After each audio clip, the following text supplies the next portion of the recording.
What it is, that's your boy ENX Hunter, and we need to talk about Tyler the Creator, because for the last couple of days on the internet and on Twitter, they've been going at his neck, they've been giving him lashings, they've been kicking his back in, and let's talk about it because there's a whole bunch of different layers to it, and it's kind of been piquing my interest in passing, I ain't gonna lie. So to understand the entire root of the drama and the shenanigans going on with Tyler's name at the current moment, we need to go back to a few days ago last week when unfortunately legendary R&B singer-songwriter D'Angelo passed away. So of course Tyler wants to pay his respects, he wants to pay homage by posting a tribute picture on his Twitter.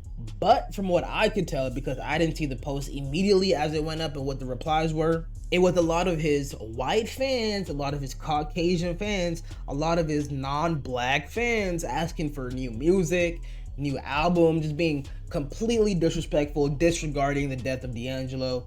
And the majority of people, particularly black folk, were not going for it. Tyler likes this tweet that directly calls out his fan base, saying Tyler's fan base hates black music despite Tyler himself having a very deep love and appreciation for it. He has Charlie Wilson, Erykah Badu, DJ Drama, etc. collaborations, and they still refuse to engage with black art on any meaningful level. Very cannibalistic. And on the surface, the tweet was really spitting. I don't think it said anything wrong. Over the last, let's say, 7 to 10 years since 2016, 2017, Tyler the Creator has gone out of his way to publicly appreciate black art more, and that this new fan base, this new mainstream fan base that Tyler the Creator has seemed to garner over the last decade or so, seems to not share the same care and appreciation and respect for the culture. But what cannot be ignored and what cannot be understated, and what really is the main and key component to this whole equation, is that the reason why Tyler's fan base is like this is because of Tyler himself. See, if you wasn't around during the early 2010s, I'm talking 2011, 2012, 2013, when Tyler was just getting his start with Odd Future, with Loiter Squad, they were the most, and I'll stick it specifically to Tyler, pause. Tyler was the most edgy, the most rage-inducing, self-hatred, you could say, person in the music industry. And keep in mind, 2011, 2012, I'm about 11, 12 years old. I'm not really the biggest Tyler the Creator fan in that moment. And this time in 2012, I was going through my Young Money era. I'm not gonna lie. I was a lot of Drake, a lot of Wayne. Nicki was huge at the time. I was rocking with Nicki. But I was not listening to Tyler the Creator. And I still knew and I was still aware about the fucked up shit he was doing and or saying. But for those of you that were not present at the current time, maybe you were a little baby kid, 5, 6 years old, you couldn't really comprehend what was going on. Or maybe you was an adult at that time, fast forward in 2025, you an old head, memory not working so well. Let me jog it and let's see what Tyler the Creator was doing back in these days. And this is just a sliver, a small percentage of shit that Tyler was up to back in the day. You want to do your own research, your own Googles, you'll find way more shit, way more heinous shit. But this, for the sake of the video, we only gonna look at a few of them. I mean, for one, bro was selling this golf wing merch, and on the merch, this was on hats, this was on t-shirts. He has a blackface caricature, pickaninny, if you will. He has his blackface caricature on a hat, you know what I'm saying, being sold to all the edgy white kids, all the edgy Mexican kids, all the edgy non-black kids at the time. One, for all the non-black people, all his non-black fans who were rocking the merch, not knowing the history or significance behind the design. Or two, the people who did know the history and the significance behind the design and why people would feel a type of way of it being sold to a non-black fan base and they still rocked it because they didn't care. Both of them are bad in my opinion. If you start going through Tyler's Twitter back in the day, you'll find a whole bunch of crazy shit, a whole bunch of wild tweets. And I quote, "I hate Black History Month, why the fuck do you have to fucking separate niggas still? Oh, it's paying homage to our heroes, fuck that." Like the tweet says, Tyler was 24.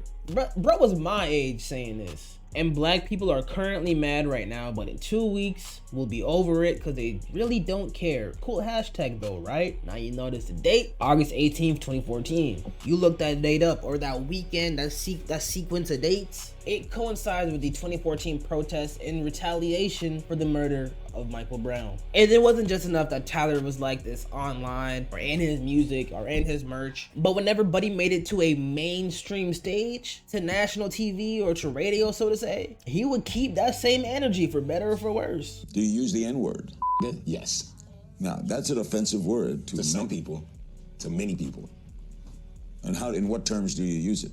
I don't know, man. See, like, people have to understand, I grew up in a different time, so where that word is just a word. It has no effect, but it is a double standard because there's certain people who will get offended if someone who doesn't have the skin tone of me says it, like, which is really weird, you know? Like, then they're keeping the original meaning of that a lot. I don't know how to explain it. Well, if a white person says Yeah, like if a white person says it, isn't it derogatory? like it's derogatory because your skin isn't the same color as mine. But why when it's just weird that a lot of people still get, you know, Upset.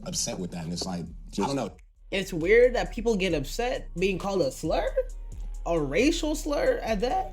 This is bad, Tyler. That's an idiotic take. That's a bad take. Now, before y'all get mad in the comments, before y'all start throwing the pitchfork and the knives at me, I understand and I agree. This was 15 years ago, all right? Bro was, I'm not gonna say he was a kid because he was not a kid. Like we just saw, bro was 23, 24 speaking like this, but this was a good amount of time ago. I think I can acknowledge, and I think we all should acknowledge that he has grown since this point. He has matured, learned from his ways, not preaching and spewing the same rhetoric, the same harmful rhetoric that he was before. But that does not absolve him of all the fucked up crazy shit he did in his past. And so far we've only talked about his raccoon stuff, you feel me? We haven't even gotten into the misogyny of his career yet, which we won't do in this video, but just know that that part used to be there in him. So fast forward 10, 12, 15 years and you're criticizing your own fan base in a tweet for being anti-black, having anti-black rhetoric or anything similar.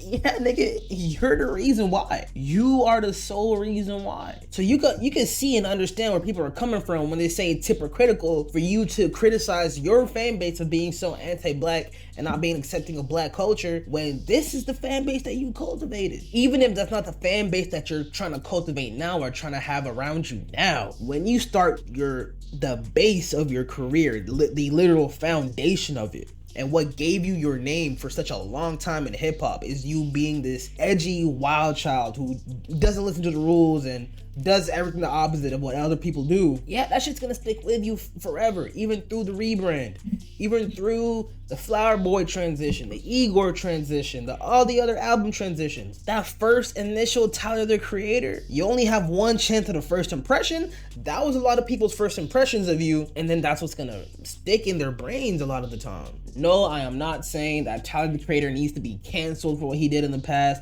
He needs to be constantly ridiculed for what he did in the past. I mean, if he was, would I be upset about it? Not necessarily. I wouldn't be upset about it. But at the same time, I'm not gonna go around marching for the cancellation of Tyler the Creator, because for one, that nigga already made his money. He's already rich. If he stopped working in terms of making music and other art today, financially, I'm sure he'd be straight. And for two, like we've already said, he's acknowledged his horrible past. He's moved on. He's changed his ways from his horrible past. But that doesn't mean that he doesn't need to address it every time it comes up. That's just the price you gotta pay. Every time it comes up, whether it's with new fans, maybe it's old fans, bring it up again when it's relevant in conversation, then that's, hey, you gotta charge it to the game, Tyler. You gotta address it. That's just the price you gotta pay for doing the lame shit that you did. But if it's just for a quote unquote canceling on Twitter for the week, if it's gonna be that week's drama, that week's news, then I'm not with that. Because for one, that's performative as fuck. You're not really doing nothing but getting your viral tweets, you know what I'm saying? Anyways, we're probably gonna end up having this Tyler the Creator discussion again soon, because that's just how the internet is. They recycle old shit constantly for news and drama.